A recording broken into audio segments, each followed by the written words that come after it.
Scène numéro 12. Ethan et David rigolent bien de cette blague sur les balises.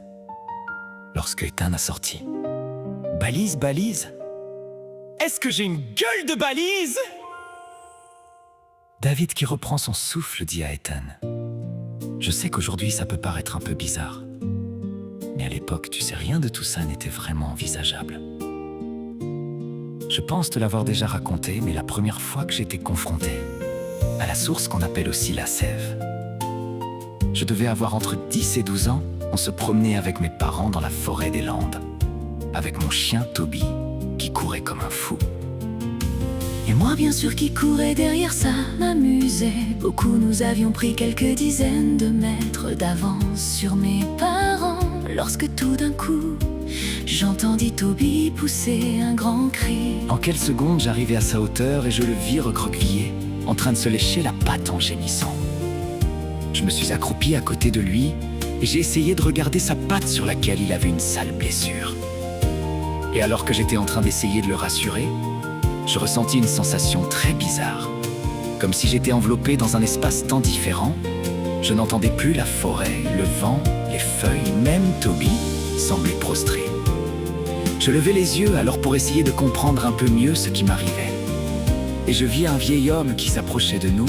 Le bruit ne s'est pas sur le sol était inaudible, comme si le silence qui m'enveloppait couvrait aussi le bruit de ses pas sur le sol rempli de feuilles mortes et de branches séchées.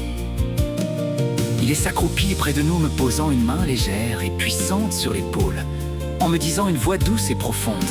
Ne t'inquiète pas, je vais te donner un coup de main. Et tout d'un coup j'ai eu comme le sentiment que l'air vibrait autour de moi. Il se mit à faire des mouvements au-dessus de la patte de Toby, qui crée des petits faisceaux bleutés, un petit peu comme de l'eau électrique. En quelques secondes, Toby bondit de joie et faisait des tours autour de nous en courant et en jappant de bonheur. Je me tournai alors vers lui pour essayer de l'arrêter et de regarder si sa blessure était moins grave. Mais il était trop excité et ne pensait qu'à jouer, se mettant à plat ventre devant moi en remuant la queue prêt à bondir. Et je vis que sa patte était tout à fait normale. Je me retournai alors pour demander des explications au vieil homme.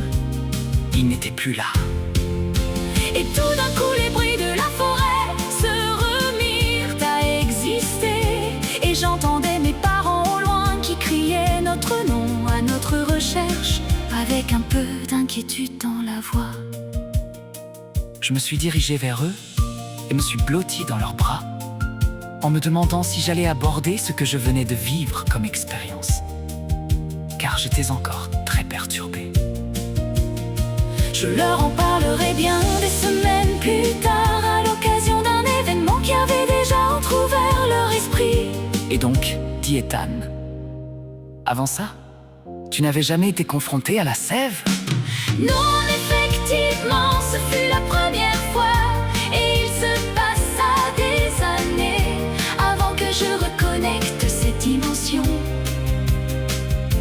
Oui, je crois me souvenir que tu m'en as parlé. De cette expérience, quand tu étais un jeune hacker informatique.